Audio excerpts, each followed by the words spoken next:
Chers spéculateurs, bonjour et bienvenue dans cette vidéo hebdo du samedi matin. Cette semaine, je vais vous parler de crypto-devises, donc Ethereum, Bitcoin et une autre crypto-devise qui fait couler beaucoup d'encre aux États-Unis. Vous allez voir qu'on est en train de faire un gros bottom sur ce marché-là. Donc je vais vous présenter un petit peu ce qui s'est passé pendant la semaine. Je vais aussi vous parler des conditions de marché sur les bourses internationales qui sont en train de se dégrader graduellement pour le coup.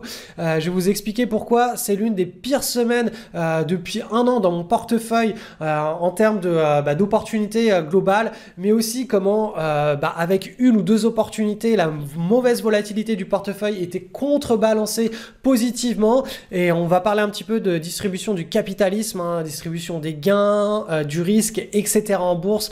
Donc restez bien accrochés parce que cette vidéo est une pépite, surtout pour affronter des zones de turbulence sur les marchés comme on s'apprête peut-être à vivre au cours des prochaines semaines. Peut-être qu'on est à l'aube d'une belle distribution sur les indices boursiers qui serait quelque chose de tout à fait logique puisqu'on est quand même dans un beau marché haussier depuis l'été dernier et l'hiver dernier pour les bourses européennes et on n'a toujours pas eu de correction, on n'a pas eu vraiment de correction de moins 10, moins 15% sur les indices boursiers et c'est la moindre des choses dans un beau marché haussier qu'on ait des corrections de moins 10, moins 15, moins 20% sur les bourses. Donc je vous parle de tout ça dans cette vidéo, restez bien accrochés, ça vaut vraiment le coup. Et nous sommes partis pour l'analyse du sentiment de marché. On commence par le SP500, semaine baissière sur les indices boursiers internationaux. On a eu une baisse de moins 1,43% sur le SP500. On est toujours dans la dynamique haussière. Vous voyez que là, depuis le mois de juillet de l'année précédente, depuis 2016, on est dans une belle dynamique haussière. Je vais un petit peu réajuster la trendline. Voilà, alors je vais vous montrer. Tac, on va prendre les plus bas comme ça. Là, on a le bon rythme. Le bon rythme depuis décembre 2016, il est comme ceci. Voilà. Donc là, ça tient un petit peu plus la vélocité des cours. D'un point de vue de chartiste, on est davantage comme ça. Donc voilà, là en fait on avait un signal d'achat il y a quelques semaines, la semaine du 10 juillet. Là on est en train de repasser sous le pivot. Donc on n'a pas d'accélération prévue pour l'été. En général, l'été, c'est plutôt un mois, un trimestre qui est assez mort, où il n'y a pas beaucoup de volume sur les marchés, il n'y a pas beaucoup d'investisseurs agressifs présents. Là, c'est en train de se confirmer, donc on verra. Ensuite, le Nasdaq. Même situation que sur le SP500. On avait effectué une cassure il y a quelques semaines. Là, on est en train de repasser en dessous. Donc, on va simplement repasser en mode consolidation. Et on devrait davantage avoir des prix qui évoluent entre... Alors, je vais vous placer les deux bornes. Entre ces deux bornes-là. Voilà. Au cours des prochaines semaines. Donc là, on passe en mode consolidation sur les indices américains. Tant que le petit pivot à court terme là, si on évolue sous ce petit pivot là qui avait été cassé à la hausse, si on évolue en dessous, ça veut dire qu'on rentre dans une consolidation un petit peu plus large et on devrait davantage évoluer. Donc je vais vous mettre les flèches. Voilà, comme ceci, avec par la suite, soit une cassure et on rentre dans une vraie correction de marché, soit une reprise à la hausse et on rentrerait à nouveau dans un bull market impulsif. Ensuite, concernant l'Europe, donc l'Europe, pareil, on reste toujours en consolidation. Là, pour le coup, on n'a pas de changement de terrain sur les petites moyennes capitalisations. On est toujours entre les deux bornes. Par contre, sur le CAC 40, là, on commence à casser. Donc, on va aller chercher le comblement du gap. Ici, donc ça, c'est la zone des 2530 points. Je vous rappelle que c'est le CAC avec dividende brut réinvesti. On reste bien sûr dans dans un bull market. Vous voyez que là, on est toujours dans une belle hausse. Simplement, là, cette hausse qui s'est déclenchée en décembre 2016, elle a besoin d'un petit peu respirer, de consolider. Donc là, les dernières semaines, on avait ce support qui avait bien été marqué. Et là, cette semaine, on a cassé le support. Donc là, hop, on a un petit support qui a été cassé. Donc je vous le mets comme ça. Et je vais vous mettre la flèche. Voilà. Je vais la mettre, allez, ici. Et donc voilà, là on est parti sur un comblement de gap très probable au cours des prochaines semaines. Donc on est toujours là en Europe. Consolidation, correction. On est davantage en correction puisqu'on baisse. Ensuite, le DAX, idem, là, on a comblé le petit gap ici. Et si on casse ce niveau de support, on ira chercher la zone des 11 500, 11 450 points. Donc voilà, c'est à peu près tout pour le sentiment de marché Europe et États-Unis. Donc je vous le rappelle, on est dans un marché haussier, on est simplement en mode consolidation sur les États-Unis et correction sur le marché européen. C'est tout à fait normal, les marchés ont besoin de respirer, ils font une impulsion, ils respirent, une impulsion, ils respirent. Imaginez-vous un petit peu un alpiniste voilà, qui doit gravir, je sais pas, par exemple le Mont Blanc ou l'Everest. Voilà, il fait quelques pas, il s'arrête, il respire, il fait quelques pas, il s'arrête, il respire. Les indices fonctionnent de cette manière-là, les bourses fonctionnent de cette manière-là quand il s'agit de marché haussier, hein. Alors, cette semaine, les cryptos ont bien repris. Alors, accrochez-vous sur les réseaux sociaux, hein, sur Instagram et sur Facebook. Je publie des choses que je ne publie pas sur le blog en direct puisque c'est des petites brèves, des petites analyses de marché, des petites séquences de timing. Donc, sur l'Ethereum, là, côté en euros, on avait, il y a quelques semaines, voilà, ce double bottom ici que j'avais mis en avant. Et on a eu la cassure de ce double bottom qui s'est effectuée. Alors attendez que je retrouve le graphe. Voilà, elle s'est effectuée par la suite. Donc 1, 2, 3, 4, 5 séances après, on a eu la cassure et là on a la reprise sur cette crypto là, l'Ethereum. Pareil sur le Bitcoin, je vous avais... Tac, voilà, c'est ici. Je vous avais dit, voilà, nouveau plus haut. On avait une tasse avec une anse, donc c'est une tasse en mode V-shape. Hein, ça veut dire que c'est un V-bottom. On a voilà, bien ce V assez volatile. Après, on a l'anse qui est une micro-base. Et là, on a la cassure, le breakout sur plus haut. Donc, je vous disais, c'est reparti pour une nouvelle potentielle grande vague de hausse sur le Bitcoin avec cassure haussière d'une figure chartiste en tasse et anse. Le marché des cryptos est en train de former un bottom. Bon trade à tous. Et donc là, effectivement, le Bitcoin, il est reparti. Moi, j'aurais bien souhaité qu'il baisse beaucoup plus parce que je voulais en accumuler pour le long terme sur des niveaux de retrace beaucoup plus profondes, hein. Donc là, on a eu la première retrace sur le premier niveau, mais on n'est pas allé chercher les autres niveaux. Donc du coup, les bons investisseurs, ils ont réussi à acheter le premier niveau de panique, mais pas l'autre. Mais bien sûr, là, il y avait une nouvelle entrée que j'avais annoncée en direct sur les réseaux sociaux. Tout ça pour dire que le Bitcoin et les cryptos sont en train de repartir à la hausse. Il y a aussi une crypto qui fait couler beaucoup d'encre sur le marché américain. Alors il y en a qui disent que c'est une arnaque, un scam, d'autres qui disent que c'est l'avenir. C'est EOS, donc c'est iOS. Donc voilà, cette crypto, elle nous dessine un bottom, elle est en train de nous dessiner un beau bottom, là vous voyez qu'on a le premier creux, et là on est en train de faire quelque chose de bien tight. Donc là, si on casse, si on fait un beau breakout à la hausse, là, au-dessus des 1,70, on aura un signal d'achat intéressant pour un swing trade. En tout cas, je vous encourage, si vous prenez ce genre de trade, eh bien à court terme, à clôturer une partie de votre position de manière à être vraiment tranquille d'un point de vue psychologique, et puis ensuite de pouvoir surfer la tendance et de prendre tous les breakouts qui se décideront par la suite sur la crypto EOS. Elle est cotée en euros celle-ci, mais quelle que soit la devise en face, de toute façon elle est tellement volatile que le chart est le même un petit peu partout. Donc voilà, c'est tout pour les cryptos cette semaine. Je vais maintenant vous parler des actions, de ce qui s'est passé en fait cette semaine sur les actions européennes, américaines, et un petit peu les disparités qui sont mises dans nos portefeuilles, qui se sont créées et développées dans notre portefeuille.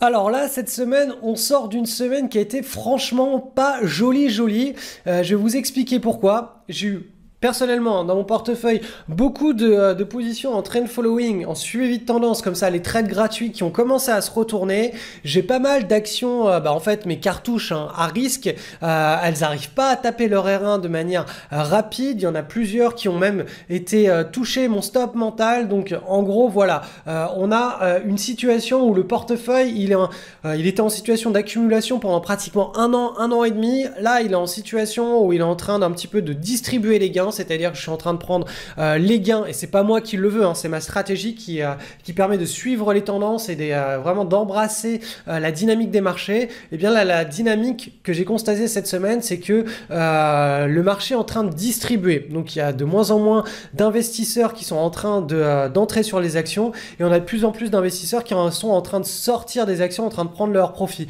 Alors ça arrive régulièrement à chaque fois qu'il y a une correction de marché de l'ordre de moins 10, moins 15%. Après, c'est pas dit que cette correction, elle se mette vraiment en place sur les indices. En tout cas, c'est la dynamique qui est en train de se mettre en place dans mon portefeuille. Je pense que dans le portefeuille de pas mal d'élèves, c'est un peu pareil.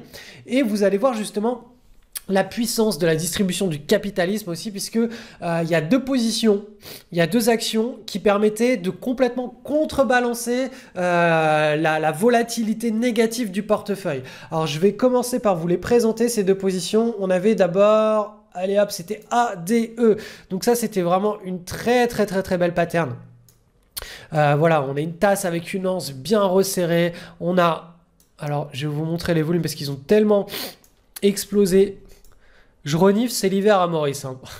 C'est plus la clim qui me fait renifler comme c'est le cas l'été, c'est l'hiver. Donc là, vous voyez ce breakout avec des volumes extraordinaires ici. On avait vraiment une très belle pattern avec ces volumes extraordinaires sur le breakout.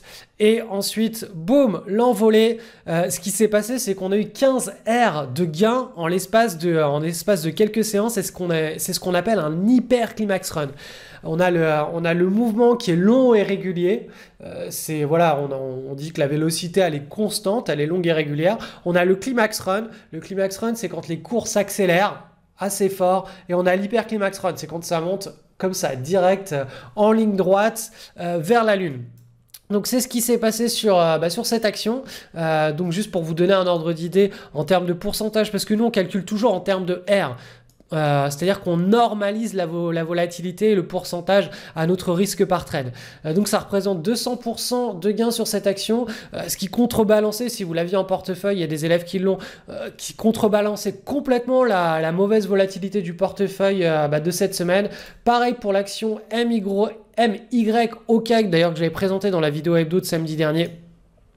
Là, on avait une pattern de bonne qualité, de correcte qualité. C'était une low tide base en hebdomadaire.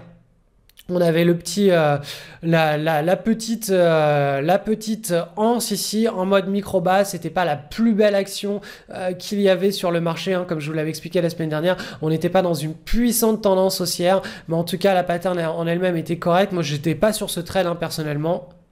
Et là, en journalier, on a eu donc l'explosion. Voilà, on a 6 R en l'espace de quelques séances. Donc voilà, pour ceux qui avaient l'un ou l'autre trade, ça contrebalançait complètement la mauvaise volatilité.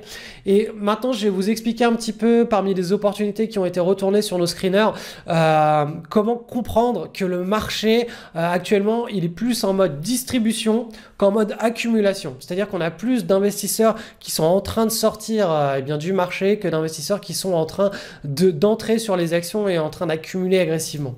Alors, on va partir. Alors, je vais vous montrer un petit peu les opportunités qui ont été retournées par nos screeners cette semaine. On a cette première opportunité sur Alpar, ALPAR, donc c'est GPE Paro. Côté sur Euronext Paris. Donc là, ça c'est davantage du trade daily. Vous voyez qu'on a là, alors voilà, grosse retrace, mais on a une belle base. On a le breakout qui s'est effectué avec des volumes en augmentation ici. Donc ça fait partie des opportunités un peu volatiles, hein, mais voilà, on sort d'une large base. On a un momentum qui est bon, c'est-à-dire que l'action, voilà, en l'espace de quelques semaines, quelques mois, elle s'est quand même appréciée de 100%. À chaque fois qu'elle effectue un breakout sur une belle pattern, elle s'apprécie très largement. Ça nous permet d'avoir un trade gratuit et aussi de concrétiser une belle plus-value. Donc elle a un très bon comportement historique, cette action. Donc ça, c'est pas représentatif pour le moment de la distribution des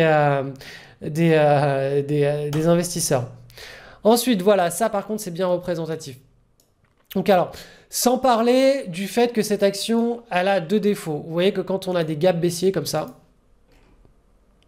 Ça, c'est quasi éliminatoire. C'est quasi éliminatoire quand on a une action qui ouvre dans son historique avec beaucoup de gap baissier, comme ça on ne prend pas la position. Ça veut dire que c'est une action qui présente trop d'incertitudes dans son comportement passé. Et je vous le répète toujours, hein, mais le meilleur indicateur futur d'une action, c'est son comportement passé. Le meilleur indicateur du comportement futur d'un actif, c'est son comportement passé. Donc analysez toujours son comportement passé pour pouvoir anticiper son comportement futur. Donc là, concrètement, ce qui se passait. Alors là, ce qui va se passer, c'est que je vais me moucher. Et voilà, ça c'est fait. C'est qu'on avait une belle pattern dans ta séance. On avait le breakout dans cette zone-là. À noter que le breakout, il y avait très peu de... très peu de volume. Ensuite, donc breakout validé, prise de position potentielle. Là, ensuite, on avait le R1, voire le R2 qui était touché et dépassé. Et ensuite, en l'espace de la même séance, bim, ça repartait vers le bas et on repassait sous notre niveau de stop loss. Donc, cette action permettait soit de réaliser, si vous suiviez le plan de trade de l'école, vous aviez en une journée un gain plus une sortie flat, c'est-à-dire sans perte ni gain. Si vous étiez plus en mode swing trading classique, vous aviez une... alors je sais pas si on montait jusqu'au R3 là-dessus, ça m'étonnerait qu'on montait jusqu'au R3, hop. Ah si, on est quand même monté jusqu'au R4. Bref, on a, là, il y avait avec LDM, typiquement, on avait le gain qui était réalisé directement sur le R3. Bref, tout ça pour dire que l'action, voilà, ça c'est, on a eu un engouement et puis après tout le monde est sorti du titre et ça c'est le genre de comportement qui n'est pas étonnant quand on est dans un marché en distribution. On n'a pas de mouvement qui est soutenu sur les semaines à venir derrière. On a un mouvement qui est bref. Alors là, il est un peu extrême, hein, ça s'est fait en une journée, mais la plupart du temps, quand on est dans des conditions de marché un peu difficiles, voilà, on a une poussée, puis après, le mouvement se dégonfle assez rapidement. Là, on a l'action BLD, donc ça c'est coté sur le NYSE. On a une action avec un momentum assez intéressant. On a le breakout cette semaine. Là, il y a de fortes chances, compte tenu des conditions de marché, eh bien que cette action ait du mal à s'apprécier et qu'au contraire, elle se mette soit à dériver latéralement, soit à revenir carrément tester son pivot et évoluer sous son pivot. Ça, c'est vraiment ça. Le scénario le plus probable quand on est dans un marché en correction ou en consolidation. Voilà, quand on est dans un marché qui est en train d'impulser, on le voit sur les indices et on le ressent sur les actions que l'on détient en portefeuille. Et sur le comportement des actions qui font des breakouts, quand on est en marché en impulsion, voilà, ça part assez facilement vers le nord. Quand on est dans un marché en distribution, c'est plus du latéral, voire ça repart assez rapidement sur le pivot. Ensuite, autre exemple, cette action, on verra ce qui va se passer dans les semaines à venir. Je vous explique simplement le comportement probable des actions quand on est dans une phase de distribution. Donc là, cette action, pareil, beau breakout cette semaine, des volumes en augmentation. Là, il y a plus de chances pour qu'elle ait du mal à s'apprécier, cette action, qu'elle parte fort. Encore une fois, on est en zone de distribution, on est en période de distribution sur les indices et sur les actions. Voilà, idem cette action, elle proposait un setup intéressant. Hop là, je suis reparti vers le haut là. On a eu le breakout avec des volumes et cette action est repartie assez rapidement sur et sous son niveau de pivot. Alors voilà, le stop n'a pas été touché, hein, si vous aviez passé un stop sous ce niveau-là ou même sous ce niveau-là, puisqu'on est limite en taille de base, votre stop n'était pas inquiété. Mais c'est le comportement habituel des actions, même des bons setups, hein, surtout en swing trading daily, quand le marché est en mode distribution. Donc tout ça pour dire, parce qu'il y a quand même une morale, il y a quand même une finalité à tout ce que je suis en train de vous raconter, c'est que vous devez absolument respecter votre money management, ça c'est non négociable. Parce que quand on rentre dans une correction de marché, c'est-à-dire que les investisseurs se mettent à distribuer leurs actions, vous allez forcément essorer des pertes. C'est comme ça fait partie du jeu. On ne peut pas gagner sans perdre. Sauf que effectivement, quand on est capable de bien soigner ses pertes, de bien contrôler son risque, on connaît à l'avance ce qu'on est prêt à perdre. Et quand on sait à l'avance exactement combien on est prêt à perdre, on n'a absolument aucun problème émotionnel à vivre ce genre de phase. Là actuellement on est probablement à l'aube d'une correction de marché au vu de ce qui se passe sur les actions, pas encore sur les indices, c'est pas encore validé sur les indices, mais le comportement de ce qui se passe sur les actions que l'on suit, il est leader hein, par rapport à ce qui se passe sur les indices. Hein. La plupart du temps, les actions se mettent à être distribuées avant que cela soit visible sur les indices. Eh bien ça va vous permettre tout simplement de maîtriser votre risque sur votre portefeuille, vos pertes, et quand le marché se remettra à accumuler, on aura un nouveau mouvement impulsif. Vous serez frais émotionnellement, votre capital n'aura pas été trop impacté, hein. Si vous perdez moins 4, moins 5, moins 6% pendant cette phase-là, c'est tout à fait normal, ça fait partie des pertes qui sont bien maîtrisées, et puis une perte de moins 5%, c'est pratiquement un gain de moins 5% à refaire, alors qu'une perte de moins 50%, vous devez faire 100% de gain pour arriver break-even, pour arriver au niveau de capital auquel vous étiez avant votre perte. Donc c'est pour ça que c'est très important de vraiment contenir au maximum ses pertes, et puis après quand on se retrouve dans des conditions de marché impulsives, et bien là de laisser ses gains exploser en mode accident positif de richesse. Donc voilà, c'est tout ce que je voulais vous dire pour le moment.